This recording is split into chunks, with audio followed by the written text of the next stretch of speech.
Be genuine and honest. Remember who you are. And if you don't know, go on a journey to find out who you are. You know, take that journey. Take that time to value yourself, to know who you are, so you can remember, and nobody can ever tell you who you're not. You know what I mean? And who you are. Don't let anybody define who you are. Live out who you are. You know what I'm saying?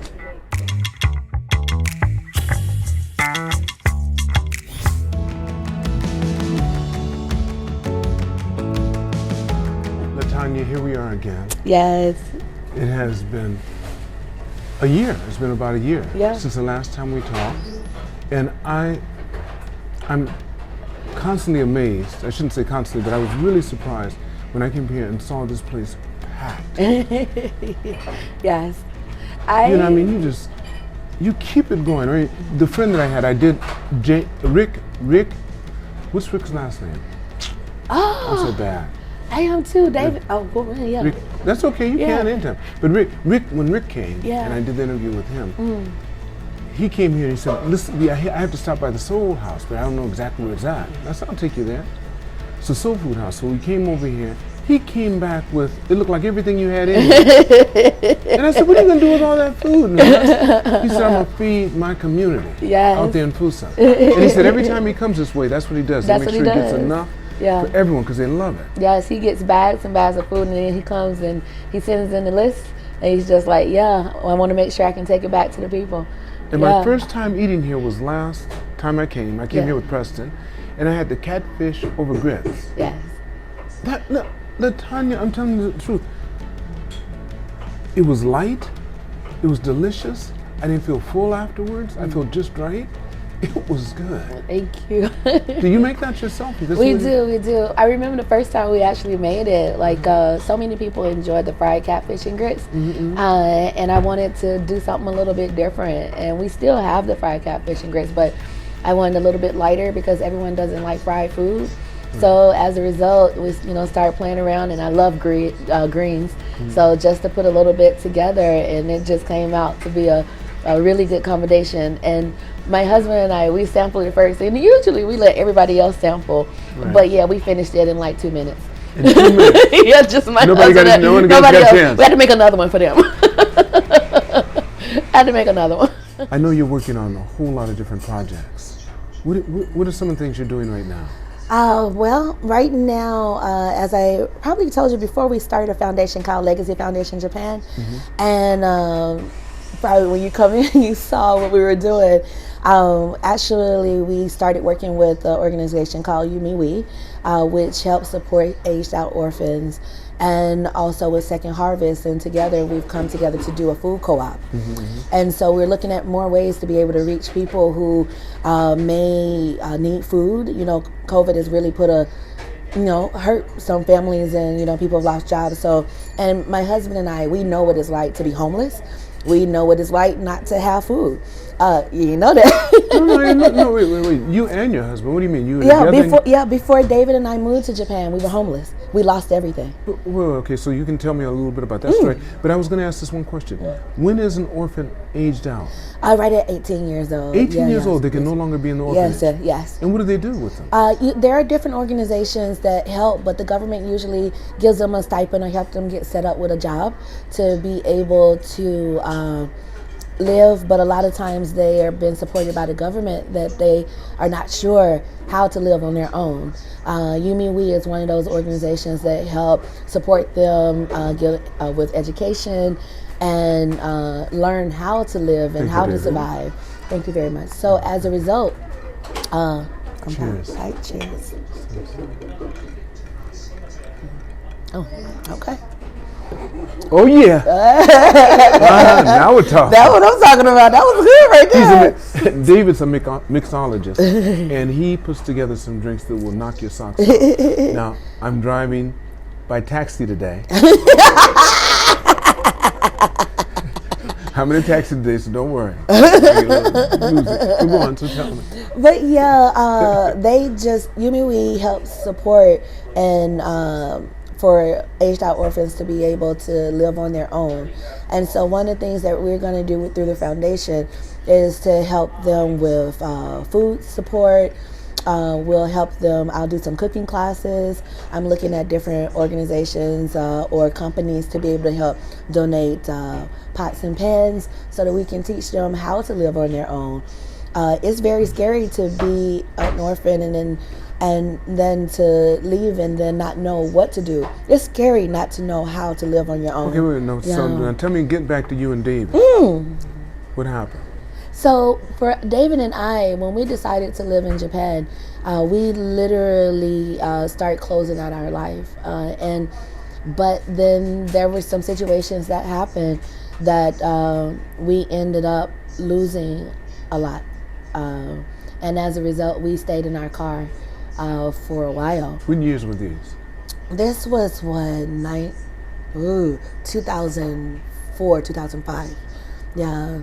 What had happened? Do you mind saying what had happened? Oh, no. Well, David was the main breadwinner of the home and stuff. Okay. And so at that time, when you kind of step out in faith and just going to believe this is what's for you, we literally decided, okay, we're going to leave. But then the timing of when we thought we were leaving to come to Japan, and then the timing of us beginning to close out our life, some things fell short. And so we were basically maybe 6 months out before. And then any monies that you raise as a missionary, which is how we were coming, we don't get that. You know what I mean? That's just for here. So then because we had a dog, at the time, living with other family members wasn't necessarily an option for people who didn't like dogs. So we ended up, because we had to finish out some business in Atlanta, we ended up staying in our car. Then we didn't have any money. There's just a lot of situations where we had to pay more expected bills, more expected we were waiting to try to sell our home, but end up losing it. It was a lot of stuff. So it was fees of everything. What about your family? My family was in Mississippi at the time, and then my brother, he was in Phoenix, Arizona. So toward the last 2 or 3 weeks, we actually drove to Arizona, and we stayed there for the last 3. But yeah, there were a lot of people don't realize life gets hard, and when there are times of hardness that happen, there were days, I'll put it this way, we only had maybe $2. Okay. So we would go to one of the restaurants, or let's say, I'll tell you, we went to Burger King. Okay. And we would get a Whopper because they had the $1 Whopper at Burger King. And we would take that Whopper, we'll split it, then we'll go to the convenience store, get a bag of chips, we'll split it, and then, they had the fountain drink. Right. And we'll split it. Right, okay. And it just age. And that was literally just a little bit over $2 meal that we were able to eat among ourselves. And then, so we tried staying in a hotel for a little bit, but it just wasn't enough money to continue to do that. So we slept in the car, and we did that for a while. But the interesting part, when we got to Japan, we found out that what we thought we were coming to do, it didn't work. I'll say it that way. In a sense, we got scammed, and I know that's not the pretty way to say it. But that's what happened. But that's what happened. Did you pay to do this, to come here? Yeah, we did. What'd you pay? What were your expenses based on what? Well, you had the flights, and then we were supposed to be assigned to a church. But when we got here, they didn't know who we were. Like, we had all of the information, everything to go there, and no one picked us up from the airport. And so I went to school with a Japanese pastor, so I called them, and they came and got us, and then we stayed on the church floor for a minute. So within that first 3 months, we had no idea what we were gonna do. We were on the phone, talking to people, trying to go like, okay, where do we go? Where do we live? But we didn't have any money in the States. Our money that we had for preparation for coming here, that was gone. Then the money that we had was about $76 in our pocket and a credit card. But the credit card, we still had extra money. I think the credit card had about $2,000, a little plus on it. But because there was still some extra time on my son, on my not son, but my dog's quarantine, all that was just gone in a matter. So literally $76. That was what we came to Japan on. That was it. And what year was this? 2005. Yeah. So that was it. And literally, my friend Kay and his wife, they, like I said, we stayed on the church floor. Then they helped us to get in a place. And then he told us, he said, we don't have a way for you to, we're not able to support missionaries at this time, but find your way to do ministry. And for me and David, at that time, we only knew how to cook, and we only knew how to do music and sing and rap. And so we took that, and this is what you see today. This is where you are here. This is where we are today. Wow. We're music and food, and that's been, and it was a blessing in disguise, but when did it was open hard. up? When did it open up? When did you say, okay? I mean, you could read, you said, at least we have this. Well, you know. How long after 2005? After 2005, 3 months in, it was almost time for my tourist visa, or, you know, for the 3 months that we get as Americans to be up. And literally one day, there was a small voice that said, get up and walk. And walk around, walk to Ikebukuro. And at that time, we were living in Kami and Tabashi. Walk to Ikebukuro, walk around Ikebukuro until you walk into your blessing. And we just walked. And so we didn't take a taxi, didn't take a train, because we ain't had no money. And literally walked to Ikebukuro, and we kept walking around. And then we stopped, and we saw a guy who was selling incense. And we knew him, and we just said hello. And then next thing you know, a guy came up, and he was like, hey, how you doing? What are you doing here in Japan? And we told him. He's like, do you have a job yet? I said, no, I don't. He was like, just one moment, stay right here. I'm going over and talk to, because I know where you're going to work at. Yes, this is exactly what happened. He went, and at that time, he went to the Ikebukuro location of Berlitz, and he brought back the information, and he said, this is where you're going to work. Call them. And I said, do you work here? He was like, no, but this is your job.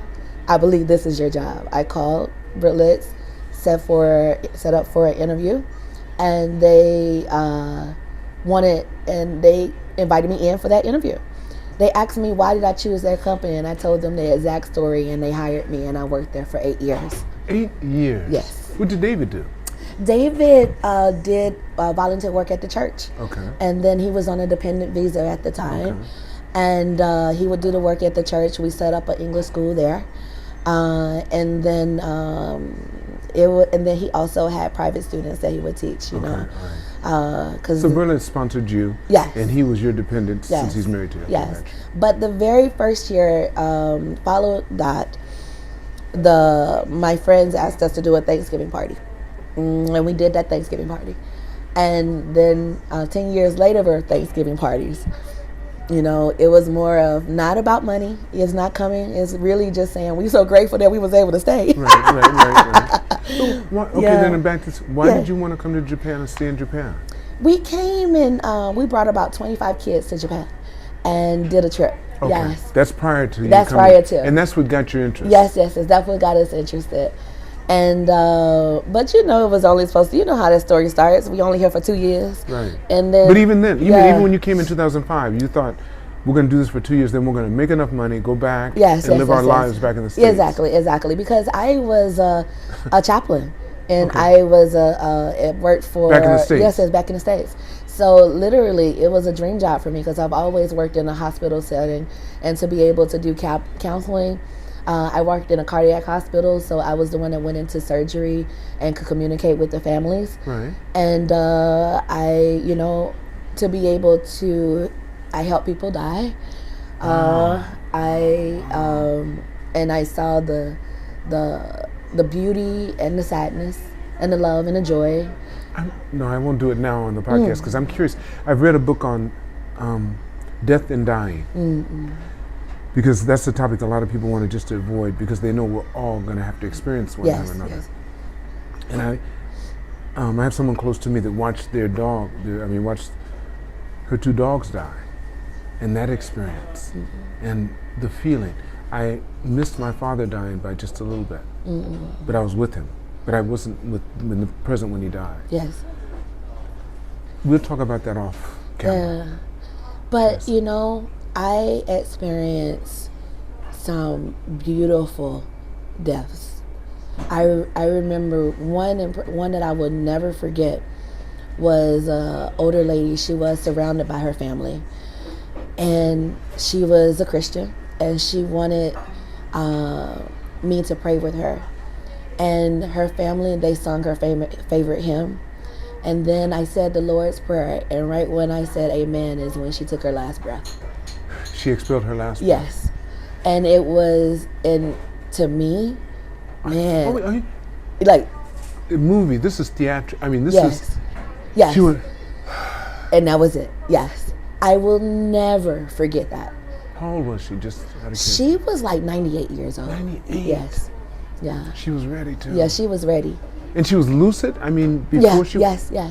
But at that time, she had been in a coma and then came out then was able to look and see her family. It was... And it was beautiful in every way for her to be able to say her goodbyes. And she wasn't able to speak so much, but she could recognize them and they could see the love in her eyes. So there was no regret in that for the family.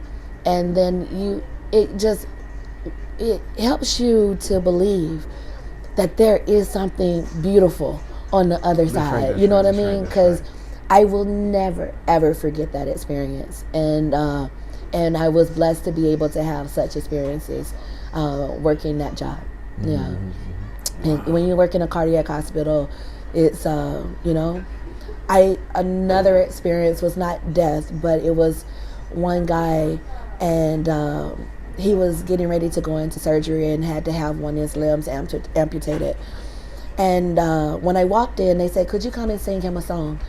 And when I walked in, he was already rejecting me because he was like, I'm Jewish and you probably don't know the songs that I know. And I remember just looking at him, holding his hand, and I sung, Shalom, my friend. Shalom, my friend. And Shalom. It blew his mind. He cried and he said, I'm ready.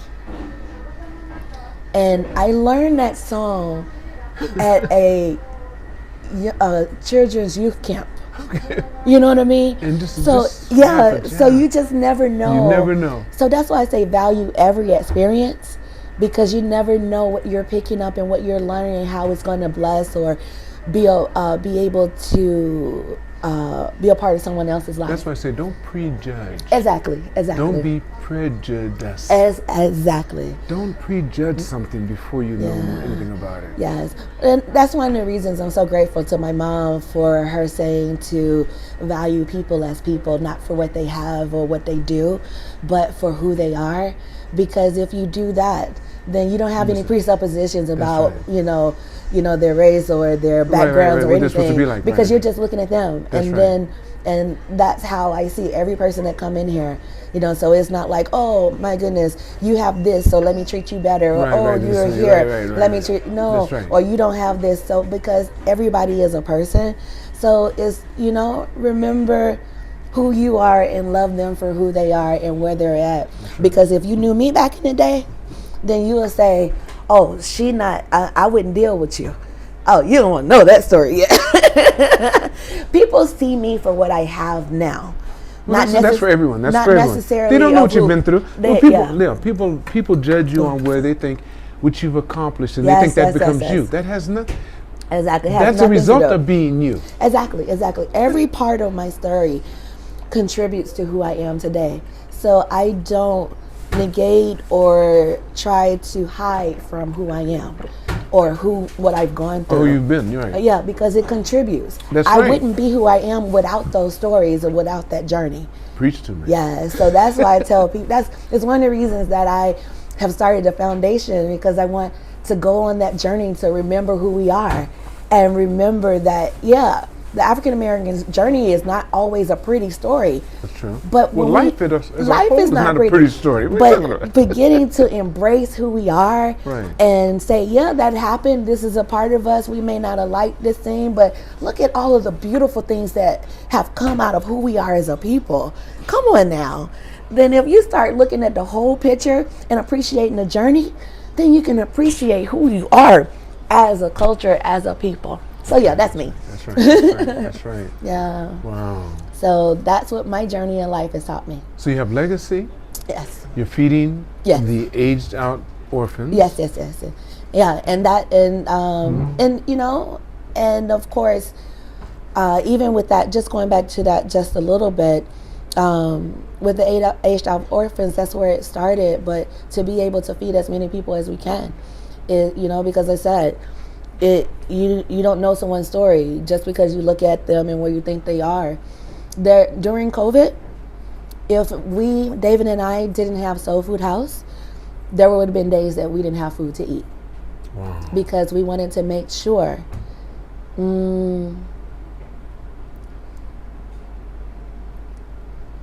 we love our employees. There you go. And they supported us. 100%. Listen. We wouldn't be here without them. Let me tell you what. The same thing when I almost went under, my staff said, Mr. Lee, if they come here, and in those days they put red tape around your office to show everybody you've gone under, they said, can we still work with you? Yeah. And I said, doing what? Yeah. Whatever you want us to do. Have you ever felt love like that? I felt love because there were days on paydays that I didn't know, and we would say, you know what, we're okay, but we'll make sure that they have what they need because they walked in every day, and when we said that, they said, oh, it's okay, just wait till next month, or it's okay, just wait till. But we always honored, and the love that they show. How can you not respect and honor them when you know what I'm saying? That's deep as deep can get. Yes, so it was, and it wasn't one employee or. It was awesome. I know what you mean. It was just like, we got you, and then as a result, there were days when community came in and said, hey, I just want to tip your staff.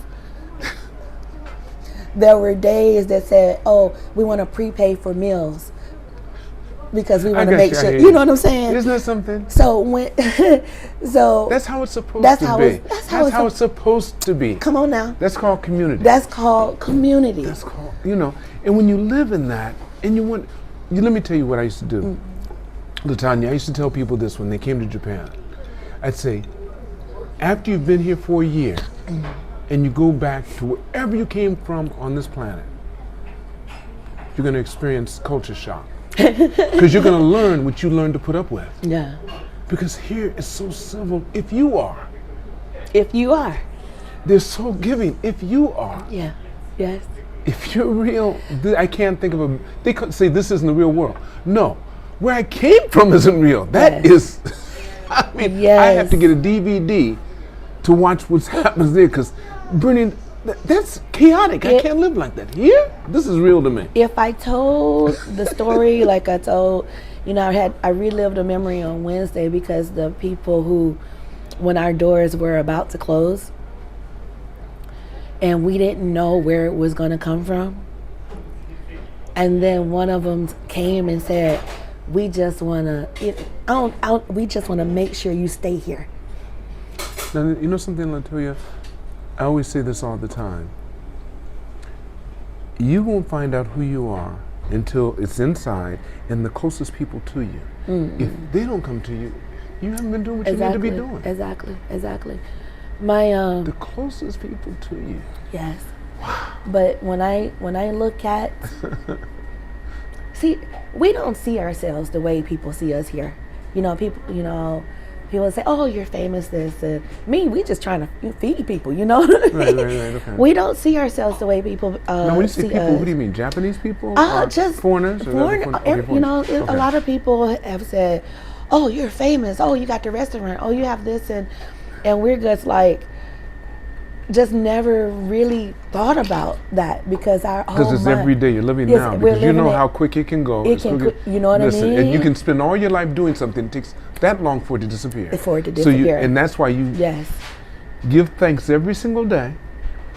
Be grateful for every table, every crumb, everything you see around Yes. you. Look in that mirror and say, I love you with everything Yes. I have in Yes. my heart. I love you. I love you. It's- And share that Yes. with it. You're good. It's one of the reasons that I want to, when Jonas or my son, he'll look at the food like, oh, I don't want that. I'm going like, hey. You get real quick. You tell me. What are you talking about? I'm going like, no. I'll show you what it feels like not to have it at all. Show appreciation for those who every single thing you have. Yes. And it won't stop till the last day. That Yeah. woman that took her last breath, if she could have spoke, but through her eyes, she just probably said, thank you. Yes. And that's why you appreciate the people around you and honor them. And, I had some of our customers that were in last night. When they left, one guy, when we was here, he was like, I said, do you need anything? He said, I need a hug. I need a hug. And I gave him a hug. And then when they were getting ready to leave, I said, are you all right? And all of them looked at me. And it was literally 5 men, grown men, that all needed a hug. And I'm talking about these guys, like 50s and 60s. Late 50s, 60s, it's like, I just need a hug. That's it. I don't need nothing else. I'm happy and I just need a hug. And then, so, there are a lot of people. My experience in Japan has been different. There are stereotypes. I get it, But when I look at my mom's words and she said, remember who you are. And who I am, I'm just a person who loves people. And when I always tell people when they say, well, just remember who you are and be yourself. Don't try to be anybody else but yourself, because people can see through fakeness. You know what I'm saying? So real, genuine relationships, friendships can be built when you're honest with yourself and willing to put yourself out there. You know what I mean? And from that, I've been able to have some real good relationships, real good friendships, and experience Japan. I got my real estate agent, so funny, for one of our last houses, he's one of the ones that I'm just like, hey, I'm outside your house. You good? I'm coming in. You know what I mean? And they'll say in Japan, you can't experience that. That's right, this you can't. Yeah, but I got a couple of experiences that I can go in people's house. I'll be like, I'm outside. I need to come see you. How you doing? Things. But it is hard to have those experiences in Japan. Everything is usually, an appointment. No problem. It's okay? Okay. Everything in Japan is usually you have to make an appointment, yeah? Right. But, not if you don't. yeah, but not if you don't. All right, Lance, I'm coming to your house too. Okay? But it's just literally, don't try to be anybody else but yourself. Be genuine and honest. Remember who you are. And if you don't know, go on a journey to find out who you are. Take that journey. Take that time to value yourself, to know who you are, so you can remember, and nobody can ever tell you who you're not. You know what I mean? And who you are. Don't let anybody define who you are. Live out who you are. You know what I'm saying? That's what my message to people. Okay, listen, I'm gonna let you end on that. Hey, listen, can I ask you for something? Yeah, what you need? Can I have a hug? Yeah, and we gonna finish. Let me tell everybody, listen. all of you watching this podcast, make sure you press like, subscribe. You have to subscribe. And remember, it's all unknown, so keep reaching for the stars, because you're too blessed to be stressed.